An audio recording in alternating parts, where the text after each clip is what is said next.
au Seigneur.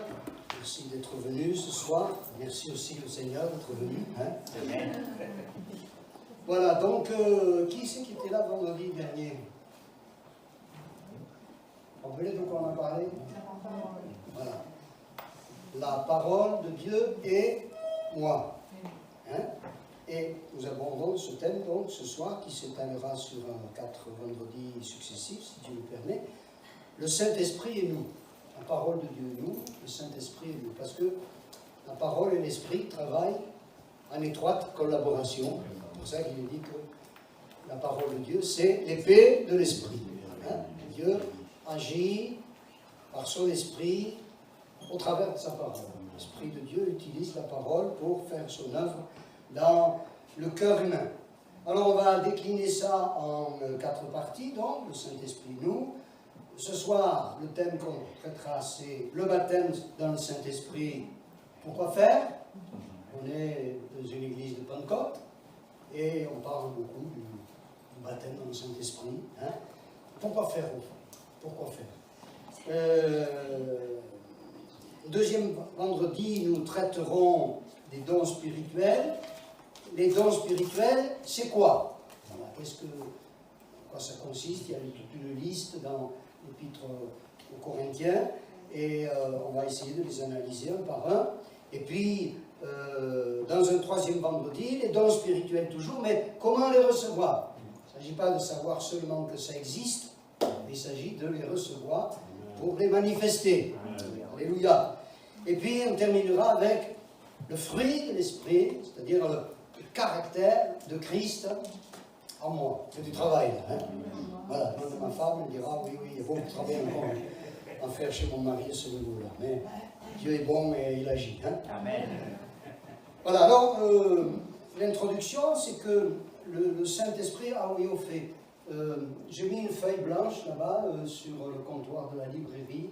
Si vous souhaitez avoir l'étude sur Internet, vous me mettez votre adresse mail aussi lisiblement que possible, et puis je vous enverrai tout cela. Donc en introduction, il faut dire que le Saint-Esprit vient dans le cœur du croyant suite à l'œuvre de Christ. Avant que Jésus ne vienne, il faut réaliser ça, c'est que le Saint-Esprit n'était pas répandu sur tout le peuple de Dieu. Certains individus en bénéficiaient, comme David, comme les prophètes, etc. Mais en dehors de ces personnages, hommes et femmes, triés sur le volet, la masse du peuple n'avait pas part aux choses de l'Esprit. Mais Dieu avait fait une promesse dans le livre du prophète Joël, dans laquelle il disait, dans les derniers temps, nous y sommes, je répandrai de mon esprit sur toute chair, c'est-à-dire sur tous les croyants. Donc, le Saint-Esprit vient dans le cœur du croyant suite à l'œuvre de Christ. Depuis que Jésus est venu et qu'il a accompli son œuvre, le Saint-Esprit veut agir pour tous les hommes, en tout cas pour tous les croyants, tous ceux qui se confient dans le Seigneur. L'œuvre de Christ, c'est quoi? C'est son incarnation, le fait qu'il, lui qui est Dieu de toute éternité, soit devenu homme. Sa mort expiatoire sur la croix, c'est son œuvre. Sa résurrection, sa glorification, le fait qu'il est assis à la droite du Père, et puis son intercession, parce que là-haut, Jésus ne prend pas sa retraite, mais il prie pour le peuple de Dieu. C'est pour ça que dans l'évangile de Jean, chapitre 7, au verset 37, voilà, il est dit ceci: le dernier jour, le grand jour de la fête, Jésus se tenant debout s'écria: si quelqu'un a soif, qu'il vienne à moi et qu'il boive. Celui qui croit en moi, des fleuves d'eau vive couleront de son sein, comme dit l'Écriture. Il dit cela de l'Esprit que devaient recevoir ceux qui croiraient en lui. C'est encore à venir, parce que, car l'Esprit n'était pas encore, sous-entendu répandu, parce que Jésus n'avait pas encore été glorifié. Il fallait qu'il meure, qu'il ressuscite, qu'il aille auprès de son Père, que de là-haut, il envoie de la part du Père le Saint-Esprit. C'est ce qu'il dit dans l'évangile de Jean encore, chapitre 14, au verset 15. Voilà, c'est le dernier entretien de Jésus avec ses disciples. chapitre 14, verset 15 de l'évangile de Jean.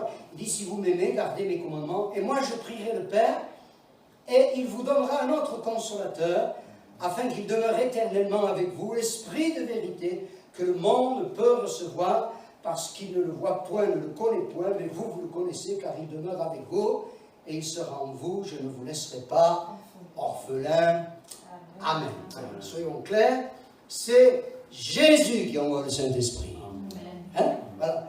Même si vous avez reçu ou vous recevrez le baptême dans le Saint-Esprit au travers de l'imposition des mains d'un frère, d'un ancien, d'un pasteur, c'est pas le frère, c'est pas l'ancien, c'est pas le pasteur qui communique le Saint-Esprit, c'est Jésus. Hein? Et il dit bien, on l'a lu, si quelqu'un a soif, il faut qu'il y ait cet intérêt profond en nous, je suppose que c'est le cas, eh bien, qu'il vienne à moi Jésus, et des fleuves d'eau vive couleront de son cœur. Alors, dans le texte qu'on vient de lire, là, au chapitre 14, le Seigneur donne un titre spécial au Saint-Esprit. Il l'appelle, en tout cas c'est comme ça que c'est traduit dans notre Bible, le consolateur. Le consolateur. Ce mot, en français, est la traduction d'un terme grec qui signifie que le Saint-Esprit c'est l'aide, c'est le conseiller, c'est le soutien, c'est l'avocat. C'est tout ça à la fois, l'Esprit de Dieu. Hein? Pas, vous voyez, l'avocat dans le sens du professionnel. Aujourd'hui, quand on a un procès, on paie un avocat, c'est un spécialiste du droit qui va vous défendre votre cause. Mais en ce temps-là, l'avocat, c'était plutôt quelqu'un qui assistait son ami lorsqu'il était accusé ou confronté à un procès. Il lui apportait ses conseils et puis il lui apportait surtout sa présence. C'est l'œuvre du Saint-Esprit, hein, d'être avec nous dans les moments difficiles. Il est notre consolateur. Donc, on comprend que par l'emploi de ce titre, le consolateur, Jésus établit le fait que le Saint-Esprit est une personne. Ce n'est pas une chose. Ce n'est pas une force impersonnelle. Il communique la force. Il détient la puissance. Mais il n'est pas qu'une force. Il est une personne, pas une simple influence, et une personne divine au même titre que le Père et le Fils. Amen. On n'a pas le temps de se lancer dans une étude sur la Trinité, ce serait très certainement intéressant de le faire, peut-être plus tard, mais nous croyons, j'espère que vous croyez, qu'il y a Dieu le Père, Dieu le Fils, et Dieu le Saint-Esprit, et pourtant il n'y a qu'un seul Dieu. Hein. C'est étrange, ça dépasse notre entendement, mais c'est ainsi. Et dans notre tête ou dans notre cœur, il ne faut pas croire qu'il y a un grand Dieu, le Père, un Dieu moyen, le Fils, et puis un petit Dieu, le Saint-Esprit. Non, ils sont les trois à égalité de nature divine. Amen. Le Saint-Esprit est autant Dieu que ne l'est le Père et le Fils. Voilà, il est une personne divine et on perçoit ça parce que dans plusieurs textes de la parole, le Saint-Esprit est associé au Père et au Fils. Par exemple, quand on est baptisé, on baptise les gens au nom du Père, du Fils, du Saint-Esprit, et c'est Jésus qui nous a enseigné à faire ainsi dans l'évangile de Matthieu, au chapitre 28 et au verset 19. Encore un point très important, c'est que le Saint-Esprit a une mission, un rôle, une fonction. Il vient avec la fonction de glorifier Jésus. Alléluia. Alléluia. C'est l'accent qui est mis sur Jésus. Hein. Dans l'évangile de Jean, chapitre 16, vous voyez dans ces chapitres 14, 15 et 16, Jésus parle beaucoup du Saint-Esprit. Au chapitre 16, au verset 13, Jésus dit ceci: « Quand le Consolateur sera venu, l'Esprit de vérité, il vous conduira dans toute la vérité, car il ne parlera pas de lui-même, mais il dira tout ce qu'il aura entendu, et il vous annoncera les choses à venir. Il me glorifiera. Il me glorifiera, parce qu'il prendra de ce qui est à moi, et vous l'annoncera. Tout ce que le Père a est à moi. C'est pourquoi j'ai dit qu'il prend de ce qui est à moi, et qu'il vous l'annoncera. » C'est un point extrêmement important. Le Saint-Esprit est chargé de reproduire en nous les œuvres les paroles et le caractère de Jésus, pour que Jésus soit vu en nous, et qu'ainsi il soit glorifié, n'est-ce pas? Et que nous puissions dire, Galates chapitre 2, verset 20, ce n'est plus moi qui vis, mais c'est Christ qui vit en moi. Et au fur et à mesure que nous avançons dans la vie chrétienne, il faut que le moi diminue et que Jésus grandisse. Hein? Jean-Baptiste disait, il faut qu'il croisse et que je diminue. Hein? Ce n'est plus moi qui vis, mais c'est Christ qui vit en moi. Alors, donc, on entre dans le vif du sujet quant à la première partie, le baptême dans le Saint-Esprit. Pourquoi faire? Bon, on va lire dans le livre des Actes, Actes des Apôtres. Alors certains disent à juste titre qu'on pouvait aussi l'appeler l'acte, les actes du Saint-Esprit, parce qu'il en est abondamment question. Au chapitre 1er, au verset 4, c'est juste avant l'ascension, Jésus va partir dans la gloire, il donne ses dernières recommandations, et voilà ce qu'il dit. Comme il se trouvait avec eux, il leur recommanda de ne pas s'éloigner de Jérusalem, mais d'attendre ce que le Père avait promis, ce que je vous ai annoncé, leur dit-il, car Jean a baptisé d'eau, et vous, dans peu de jours, vous serez baptisés de Saint-Esprit.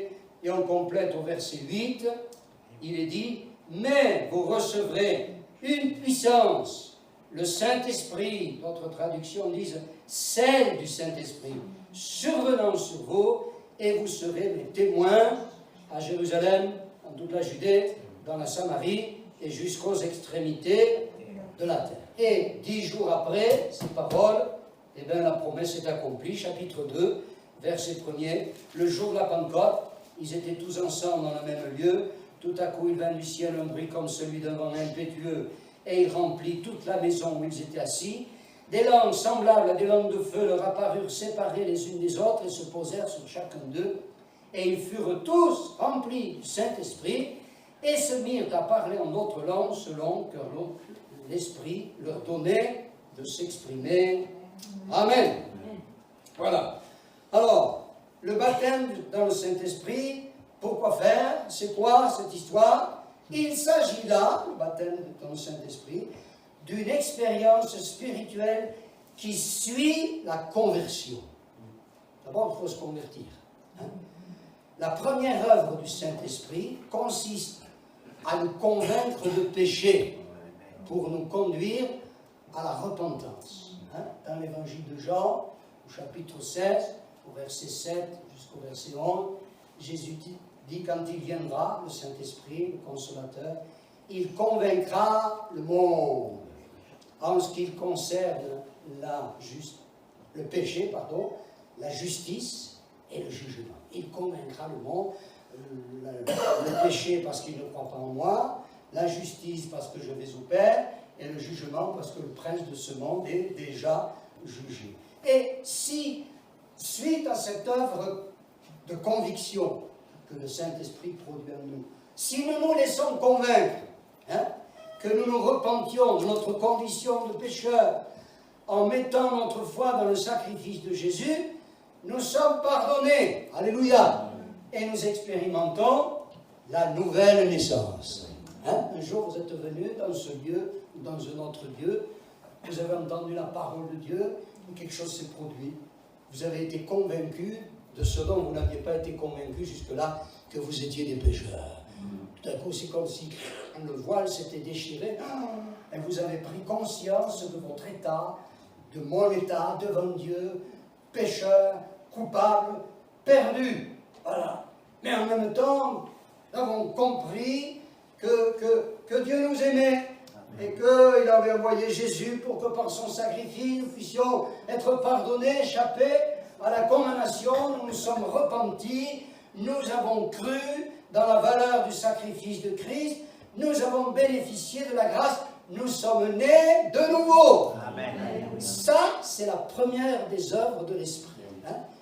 Jésus, dans l'entretien avec Nicodème, évangile de Jean chapitre 3, lui dit, il faut que tu naisses de nouveau. Et c'est ce que nous avons vécu, les uns et les autres, nous qui nous sommes convertis à Christ. nous sommes devenus des enfants de Dieu et le Saint-Esprit établit sa demeure en nous. Voilà. Dès le premier instant de notre conversion, notre corps, pas que le cœur, notre corps tout entier devient le temple du Saint-Esprit. Hein? C'est écrit dans l'Épître aux Romains, au chapitre 8, au verset 9. On va le lire. Chapitre 8 des Romains, le verset 9. Voilà.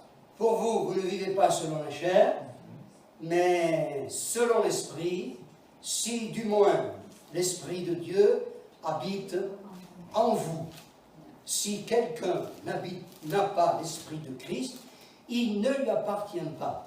Et au verset 15, il est dit, vous n'avez pas reçu un esprit de servitude pour être encore dans la crainte, mais vous avez reçu un esprit d'adoption par lequel nous crions Abba, Père. L'Esprit lui-même rend témoignage à notre esprit que nous sommes enfants de Dieu. C'est vrai, hein? Là, il y a quelqu'un dans mon cœur qui me dit, mon ami, mon gars, tu as encore beaucoup de progrès à faire, mais tu es un enfant de Dieu. Amen. Tu m'appartiens. Tu es à moi. Tu as été scellé de ce sceau divin, l'Esprit de Dieu. Et ça, dès le premier instant de la conversion, même si on n'est pas encore baptisé du Saint-Esprit, on a déjà l'Esprit de Dieu en nous. Alléluia. Amen. Des fois, on a troublé les gens en disant, voilà, tu n'as pas l'Esprit ici. Quelqu'un qui se convertit, il a l'Esprit. Le baptême dans le Saint-Esprit, on va le voir, c'est une expérience complémentaire à cette œuvre première qui consiste pour l'Esprit de Dieu à venir habiter en nous et à faire de nous des hommes et des femmes nouveaux, nouvelles. Dans 1 Corinthiens chapitre 6, verset 19, voilà, hein, c'est écrit ça, voilà, 1 Corinthiens chapitre 6, verset 19, il est dit, ne savez-vous pas que votre corps est le temple du Saint-Esprit qui est en vous, que vous avez reçu de Dieu et que vous ne vous appartenez point à vous-même, car vous avez été rachetés en argent. Voilà, je suis un petit temple, alléluia, Amen.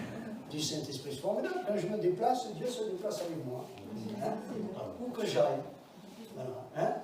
La maison de Dieu, il ne faut pas limiter. Ici, ça n'est la maison de Dieu que quand nous y sommes. Exactement. Je ne veux pas vous choquer, mais c'est vrai, quoi. Hein. Quand on n'y est pas, c'est une salle comme une autre. Mais ce qui fait que c'est la maison de Dieu, c'est parce que nous y sommes. Et si nous étions dehors, il ne ferait pas chaud ce soir, hein, enfin, hein, eh bien, ce serait la maison de Dieu. Et chacun d'entre nous est la maison de Dieu pour sa part personnelle. Et les croyants réunis ensemble forment la maison de Dieu. Bon. Alors, le baptême dans le Saint-Esprit, ou baptême du Saint-Esprit, c'est synonyme, ces deux expressions, est une expérience complémentaire qui vient s'ajouter à la nouvelle naissance. Amen. Voilà. Hein? Vous réalisez ça? Ça va? Vous avez compris? Voilà. Il ne faut pas confondre les deux. Conversion, nouvelle naissance, d'une part, et baptême dans le Saint-Esprit, d'autre part. Nos frères évangéliques, que nous aimons, hein, confondent les deux. Voilà, ils disent, voilà, quand on se convertit, on est baptisé du Saint-Esprit. Non! On voit, à la lumière de la parole de Dieu, que ces deux expériences sont distinctes et complémentaires, l'une par rapport à l'autre. Et il y a un exemple flagrant dans la parole de Dieu, dans le livre des Actes, chapitre 8, au verset 14. Voilà, on lit. Les apôtres qui étaient réunis à Jérusalem, ayant appris que la Samarie avait reçu la parole de Dieu, y envoyèrent Pierre et Jean. Ceux-ci arrivés chez les Samaritains prièrent pour eux, afin qu'ils reçoivent le Saint-Esprit, car ils n'étaient encore descendus sur aucun d'eux, ils avaient seulement été baptisés au nom du Seigneur Jésus. Alors Pierre et Jean leur imposèrent les mains, et ils reçurent le Saint-Esprit. Amen. Voilà. On n'a pas lu tout le chapitre 8, ce serait intéressant, mais dans les versets qui précèdent, il est question de Philippe, l'évangéliste, qui arrive dans cette région, dans cette ville de Samarie, qui prêche la bonne nouvelle de Jésus. Les gens se convertissent, alléluia, ils sortent de leur paganisme, de leur ignorance, ils confessent leur foi en Jésus en étant baptisés dans l'eau, mais ne sont pas encore baptisés dans le Saint-Esprit. Alors les apôtres qui sont à Jérusalem, on vend de la nouvelle, et ils délèguent Pierre et Jean, et il est dit, n'est-ce pas, qu'après que Pierre et Jean leur imposèrent les mains, ils reçurent le Saint-Esprit. Donc vous avez chez ces Samaritains la première partie, si je puis dire, de leur expérience, de leur vécu spirituel, la conversion, n'est-ce pas? Donc ils rendent témoignage par le baptême d'eau, et la deuxième partie de leur expérience spirituelle, le baptême dans le Saint-Esprit, que Dieu soit béni. Hein? Ce n'est que lorsque Pierre et Jean prièrent pour eux et leur imposèrent les mains qu'ils furent baptisés dans le Saint-Esprit. Une remarque que j'ai faite tout à l'heure, mais je la répète, c'est Jésus qui baptise du Saint-Esprit. Hein? Jean-Baptiste dira dans l'évangile de Jean, au chapitre 1er, au verset 33, « Moi, je vous baptise d'eau pour vous amener à la repentance. Mais celui qui vient après moi est plus puissant que moi, et lui, Jésus, il vous baptisera du Saint-Esprit et de feu. » Il s'agit là d'un don. Amen. Que Dieu nous accorde par sa seule grâce. Le baptême dans le Saint-Esprit. C'est un don. Un don, tu ne le mérites pas et tu ne le paies pas. Si tu as eu des cadeaux à Noël, tu n'es pas venu avec ton petit porte-monnaie vers celui qui t'avait offert le cadeau en lui disant « Combien je te dois ?» Non, c'est un cadeau. Par nature, un cadeau, c'est gratuit. Hein? C'est gratuit. Ben voilà, c'est gratuit. Dieu nous l'accorde par sa seule grâce. C'est une promesse universelle que Dieu fait à tous ses authentiques enfants sans limite de temps ou d'espace. Dans le livre des Actes, au chapitre 2, quand Pierre a prêché ce formidable message qui a eu comme conséquence la conversion de 3000 personnes, il dit ceci, chapitre 2, verset 38, voilà, verset 37 d'abord. Hein. Après avoir entendu ce discours, ils eurent le cœur vivement touché, ils dirent à Pierre et aux autres apôtres, mon frère, que ferons-nous?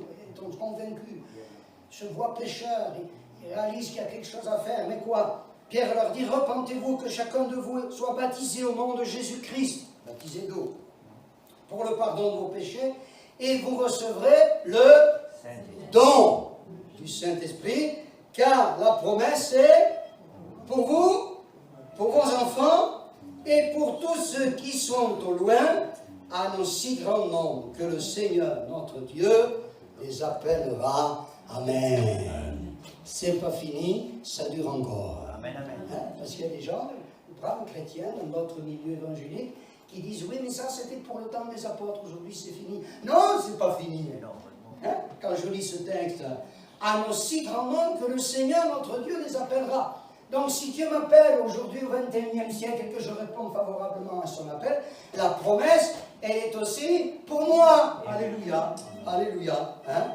Voilà, donc je le répète, excusez-moi d'être un peu répétitif, les deux expériences sont donc distinctes, conversion de la naissance d'une part, et baptême dans le Saint-Esprit d'autre part, même si parfois elles peuvent être très proches dans le temps, et même dans certains cas, simultanées.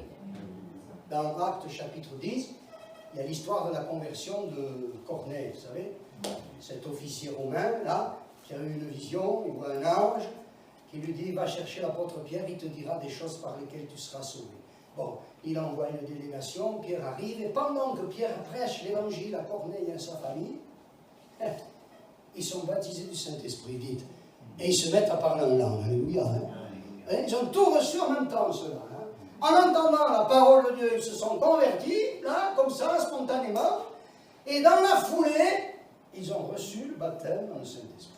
Ils ont reçu le baptême dans le Saint-Esprit. Voilà ce que nous apprend cet épisode de Acte 10. Alors, le but du du baptême dans le Saint-Esprit. On l'a lu tout à l'heure, le verset capital, hein, Actes chapitre 1, verset 8.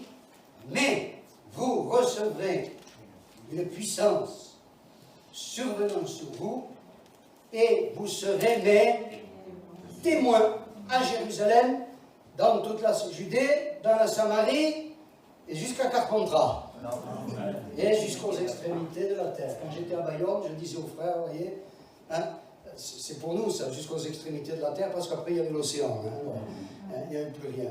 Voilà. Soyons clairs, le but du baptême dans le Saint-Esprit est de faire de nous des témoins de Jésus. Amen. En nous communiquant la puissance divine. Voilà. Et c'est ça la motivation qui doit nous animer. Je veux être baptisé du Saint-Esprit, et une fois que je l'ai été, rester rempli du Saint-Esprit pour être un témoin de Jésus. Parce que le but que je poursuis, c'est dans ce monde d'être un témoin de Jésus. On sait que le mot baptême, ça veut dire quoi, baptême? Immersion, hein, voilà, vous savez votre catéchisme. Hein. Ça signifie immersion. Il s'agit donc d'une immersion dans la puissance du Saint-Esprit. Et également d'une plénitude. On l'a lu dans Acte 2, verset 4. Ils furent tous remplis du Saint-Esprit. Baptisés, plongés en quelque sorte dans le Saint-Esprit, dans la puissance du Saint-Esprit, et remplis du Saint-Esprit. Une immersion, une plénitude. On est à la fois immergé, plongé, gloire à Dieu, et en même temps rempli. Alors, puisqu'on parle de témoignage, évidemment, notre témoignage consiste tout d'abord dans une vie qui glorifie Dieu par notre comportement. Hein? Si on est un mauvais coucheur dans le voisinage, bonjour le témoignage. Hein? Si sur le lieu du travail, on a un caractère épouvantable, aïe aïe aïe, quand on parlera de Jésus, on ne prendra pas au sérieux, on aura raison. Jésus a dit, Matthieu chapitre 5, verset 13, verset 16, vous êtes la lumière du monde. C'est pourquoi faire une lumière? Pour éclairer, pour briller, pour ne pas être des lumières éteintes. Hein? Et il ajoute aussi, vous êtes le sel de la terre, le sel qui doit conserver sa saveur. Voilà. Il doit y avoir quelque chose de lumineux et de savoureux chez le chrétien. Le chrétien, il se remarque et il se goûte. Les gens qui sont sur son contact, ils perçoivent quelque chose, n'est-ce pas? Ils perçoivent quelque chose. Et il faut que le monde, dira Jésus, puisse voir vos bonnes œuvres et glorifier Dieu. Glorifier Dieu parce qu'il remarque les bonnes œuvres que vous accomplissez. C'est vrai, témoignage, c'est d'abord le comportement. Mais, ce n'est pas que ça. Il vient un moment où il faut aussi parler. Alors là, silence. Les amens qui devraient retentir ne retentissent pas. Il faut aussi parler. Il faut affirmer notre foi. Il faut confesser publiquement le nom de notre Sauveur, sans crainte ni honte. Voilà, sur mon papier, là, il est écrit à ce moment-là, le peuple crie Amen. Non, ça n'a pas marché ce soir. Voilà, sans crainte ni honte. Le faire hardiment, avec assurance. Regardez voir un peu, Actes chapitre 4, verset 13. Voilà, Pierre et Jean sont traduits devant le tribunal, le Sanhédrin. Et ces grands messieurs, ces juges, il est dit ceci, lorsqu'ils virent l'assurance de Pierre et de Jean, ils furent étonnés, sachant que c'étaient des hommes du peuple, sans instruction, et ils les reconnurent pour avoir été avec Jésus. Ils savaient lire et écrire, parce qu'à la synagogue, on enseignait aux petits garçons, pas aux filles, aux petits garçons, à lire et à écrire, mais rien de plus. Vous savez, ce n'était pas des grands intellos, ce n'était pas des gens qui avaient fait des études théologiques ou très poussées, mais pourtant ils ont été impressionnés par leur assurance. D'où venait leur assurance? Non pas de leur personnalité, mais du Saint-Esprit, alléluia. Parce que quelques temps auparavant, ils avaient vécu ça. Pourtant, Pierre, rappelez, on en a parlé il n'y a pas longtemps, hein, il avait renié Jésus. Voilà, il avait tremblé de peur, il avait été lâche. Mais une fois qu'il a été baptisé, rempli du Saint-Esprit, quelle assurance, quelle hardiesse, quelle audace pour témoigner de Jésus. Alléluia. Gloire à Dieu. Et également, il faut le faire, oui, témoigner, mais aussi avec respect pour nos interlocuteurs, même s'ils ne sont pas d'accord. Hein? Témoigner, ce n'est pas se disputer. D'ailleurs, quelque part, il est écrit qu'un serviteur de Dieu ne doit pas avoir de querelle, il doit être affable. Même si les gens sont agressifs, il ne faut pas réagir de la même manière. Vous allez rien en faire! Ça ne marche pas trop comme ça. Hein? Non, regardez ce que dit l'apôtre Pierre. 1 Pierre chapitre 3 verset 15. 1 Pierre chapitre 3 et le verset 15.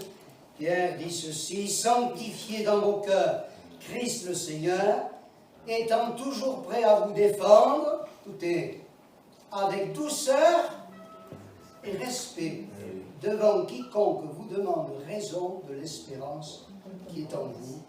Amen. Hein? La Bible dit que la langue douce, elle peut briser les os.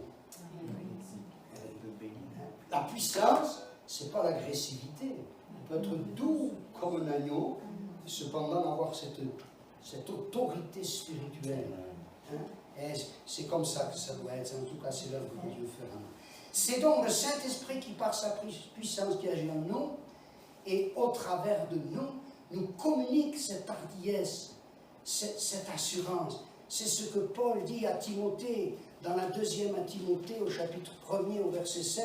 C'est un passage important, celui-là. Remarquez, les autres le sont aussi. Hein?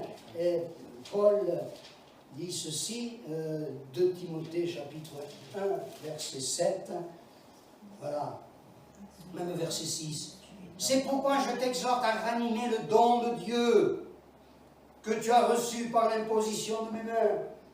Car ce n'est pas un esprit de timidité, ou de faiblesse, ou de crainte, ou de lâcheté. Pas un esprit de timidité que Dieu nous a donné, mais un esprit de force, d'amour et de sagesse. Alléluia. Les gens qui ont un témoignage, on doit les aimer. On doit demander au Seigneur que le Seigneur nous donne par son esprit les mots qui portent, qui touchent. Parce qu'il y aura l'onction de l'esprit. Alors, attention, hein. Il faut préciser que cette fonction de témoin de Christ est inséparable de la souffrance. Parce que dans ce passage, on n'a pas tout lu, au verset 8, Paul ajoute: n'aie donc point honte du témoignage à rendre à notre Seigneur, ni de moi son prisonnier, mais quoi? Mais souffre avec moi pour l'évangile, par la puissance de Dieu. Et oui, c'est vrai. Hein? Si on se tait, on n'aura pas de problème. On aura d'autres problèmes. Et on ne connaîtra pas ce problème-là, de la souffrance d'être témoin de Jésus. Mais si nous sommes de fidèles témoins de Jésus, nous subirons certainement le mépris, la moquerie, le rejet, la calomnie, etc., etc. En un mot, la persécution. Voilà. Hein? Dans l'Apocalypse, il est question d'un certain chrétien, on en sait guère plus que ce texte qui nous parle de lui, Apocalypse chapitre 2, verset 13. Jésus dit ceci: je sais où tu demeures, je sais que là est le trône de Satan, tu retiens mon nom, et tu n'as pas renié ma foi, même au jour d'Antipas. Quel beau titre le Seigneur lui donne, mon témoin fidèle. Que Dieu fasse qu'il puisse nous appeler chacun d'entre nous mon témoin fidèle, mais qui a été mis à mort chez vous, là où Satan a sa demeure. Cet homme, dans sa fidélité, il a été, sa fidélité de témoin de Jésus, jusqu'au sacrifice suprême. D'ailleurs, le mot martyr, vous savez que le mot martyr signifie, selon son étymologie, témoin. Quand on dit martyr, on dit témoin. C'est ce que ça signifie dans son sens précis. Mais s'il est vrai qu'il y a la souffrance, qui est inséparable du témoignage fidèle, par notre témoignage aussi, des hommes, des femmes, des enfants, des jeunes peuvent découvrir le salut. Alléluia. On est content quand on entend du témoignage et qu'une âme vienne à l'écoute de l'évangile et se convertit. Gloire à Dieu. En dehors de la joie du salut, je crois qu'il n'y a pas de joie supérieure à celle-là, de voir une âme se tourner vers Christ. Voilà, donc gardez ça dans la tête et dans le cœur. Le but du baptême Saint-Esprit, c'est quoi? Être un témoin de Jésus. Efficace, hardi, plein d'assurance. Le parler en langue. Le parler en langue, disons-nous, à juste titre, c'est le signe initial ou l'évidence première du baptême dans le Saint-Esprit.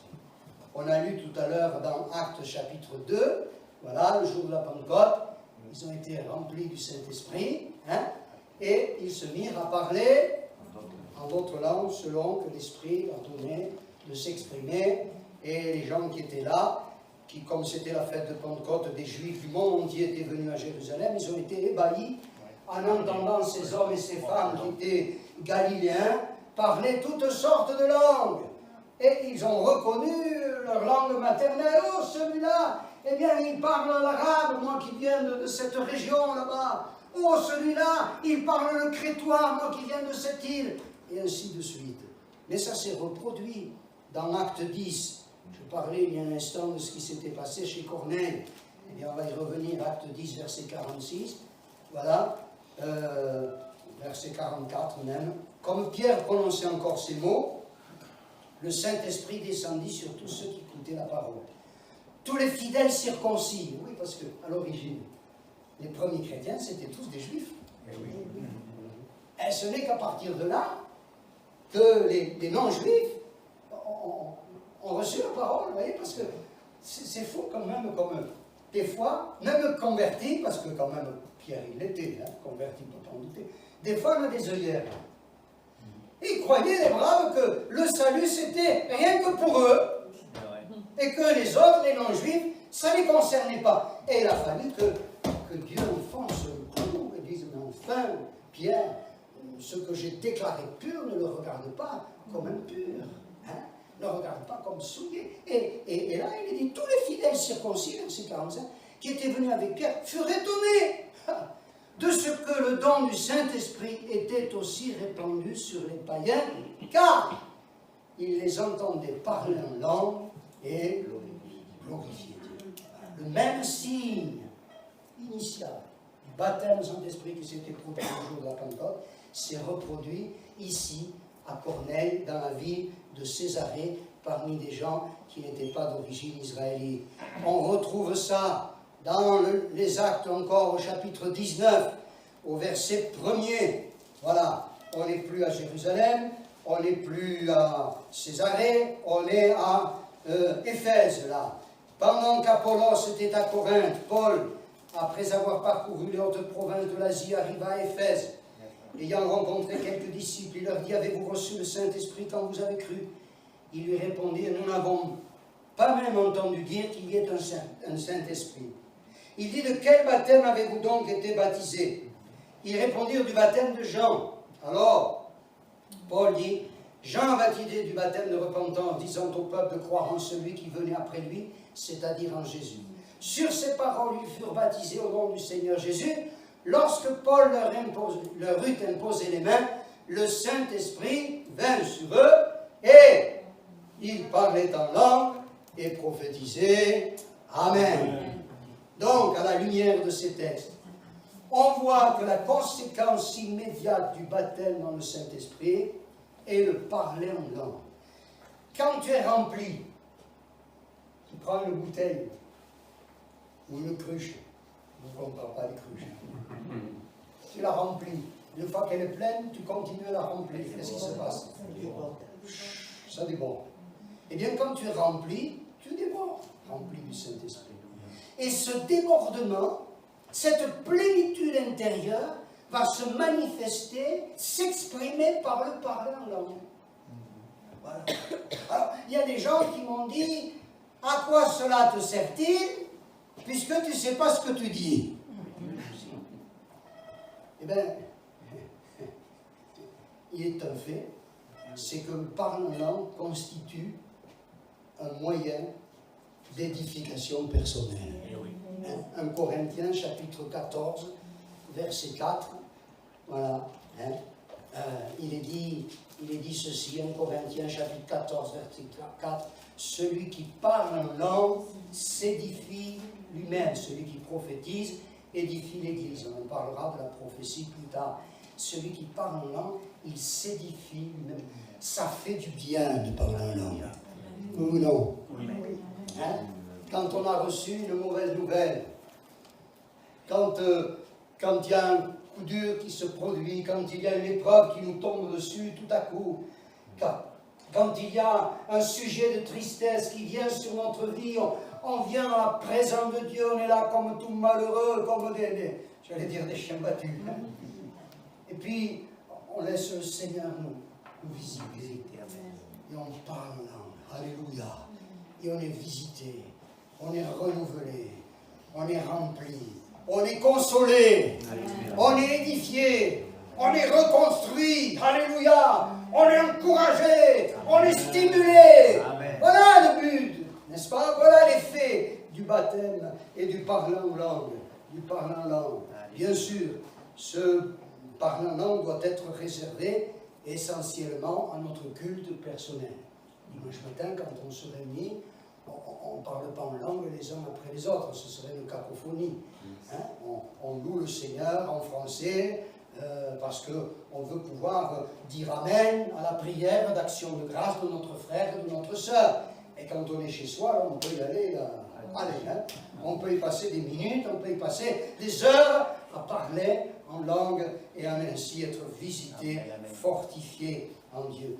Le parler en langue est donc une bénédiction. Amen. Mais n'oublions pas que le but premier du baptême dans le Saint-Esprit, j'insiste, n'est pas de nous permettre de parler en langue, mais de nous aider à être des témoins de Jésus courageux et efficaces. Il ne faut pas se tromper. Hein? Il ne faut pas se tromper de réalité. Alors, il y a quand même des questions qu'il faut aborder, même si elles sont difficiles.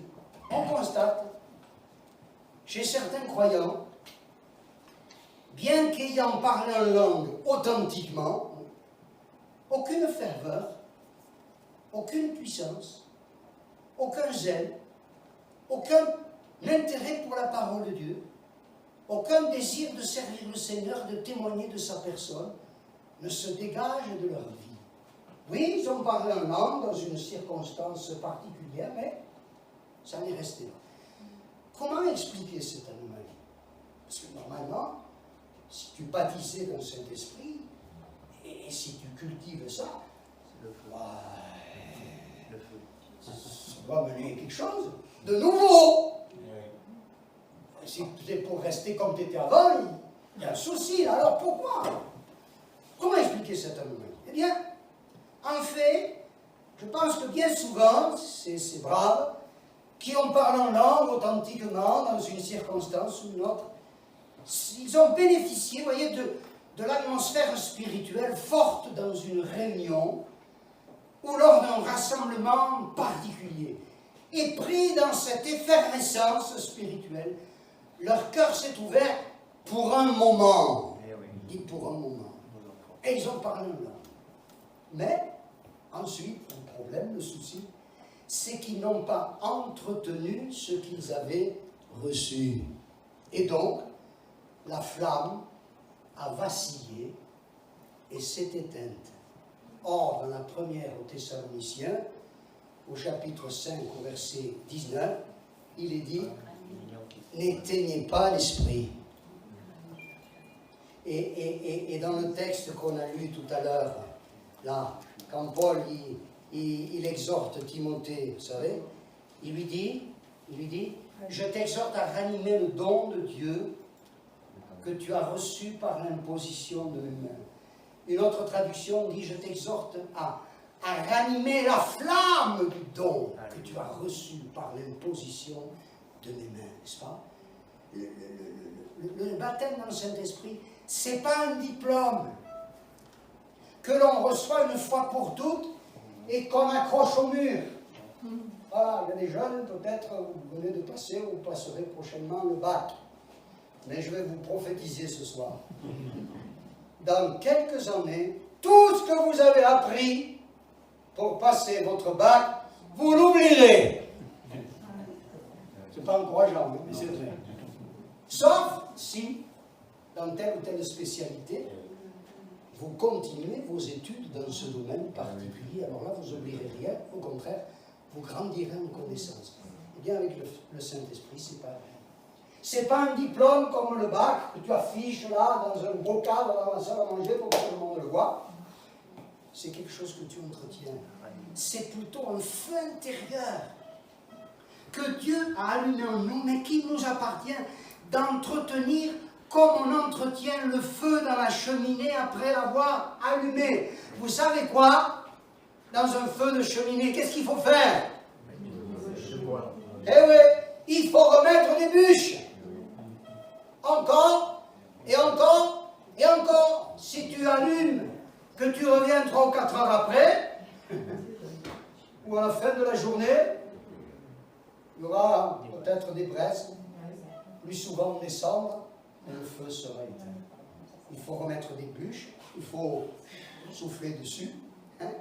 Il faut évacuer les cendres pour que le feu continue de brûler. Et le feu de l'esprit, c'est pareil. Hein? Alléluia. Si tu veux vivre dans la puissance de l'esprit, si tu veux vivre dans la puissance de l'esprit de Dieu, il te faut veiller à maintenir ta relation avec le Seigneur. Amen. Comment? Par la méditation régulière, journalière de la parole de Dieu, par la prière personnelle et par ta participation active, je précise, active à la vie de l'Église. Et tout cela, non pas seulement par devoir, parce que si c'est rien que par devoir, c'est être des religieux, ça. C'est être des pigots. Ou non? Ah, il faut prier, allez, je prie. Non, ça fait 10 minutes que je prie. Là-bas, allez, je vais faire mon taf, hein. Je vais tenir un quart d'heure. Non. Non. Tu pries, tu cherches le Seigneur. Parce que tu l'aimes. Et tu apprécies sa présence. Hein? Pas seulement par devoir, mais avec un réel désir de rencontrer le Seigneur. Vous savez, Jésus a dit, Évangile de Jean, chapitre 15, verset 14, « Vous êtes mes amis. » Formidable, ça. Jésus, c'est mon ami, et moi, je suis ami de Jésus. Encore? Je suis quelqu'un, hein? Je suis ami de Jésus, hein? Et Jésus est mon ami. Vous êtes mes amis si vous faites ce que je vous commande. Mais une amitié se nourrit par des fréquentations, des relations fréquentes, par un partage, par des temps d'échange réguliers. Sinon, l'amitié s'étiole, oui ou non? On se perd de vue, et finalement, si par hasard, on rencontre à nouveau nos anciens amis, on n'a plus rien à se dire. Ça va? Ça va. Et bien, puisque ça va, ça va. Et puis c'est fini. Et quand l'amitié nourrit, vous voyez, on a des trucs. Oh, ça fait déjà 1 heure qu'on est ensemble. Oh là là, il faut que j'aille, j'ai un rendez-vous. Et on se plaît avec notre ami. Ben, Jésus est notre ami. Amen. Amen. Il faut aimer sa présence. Et si tu nourris ton amitié avec le Seigneur, si tu cherches à le rencontrer avec ferveur, tu vas vivre des moments glorieux. Amen. Alléluia. Amen. Et tu seras fréquemment renouvelé. Alléluia. Dans l'Esprit de Dieu. Regardez Actes chapitre 4, verset 31. Il est dit ceci. Hein? Actes chapitre 4, verset 31. Il est dit ceci. Il est dit ceci. Bon, il faudrait lire tout le passage, mais vous le ferez à la maison. Quand ils eurent prié, le lieu où ils étaient assemblés trembla. Ils furent tous remplis du Saint-Esprit et ils annonçaient la parole de Dieu avec assurance. Pourtant, on est là au chapitre 4, au chapitre 2, rappelez-vous. il était déjà dit qu'ils étaient remplis du Saint-Esprit.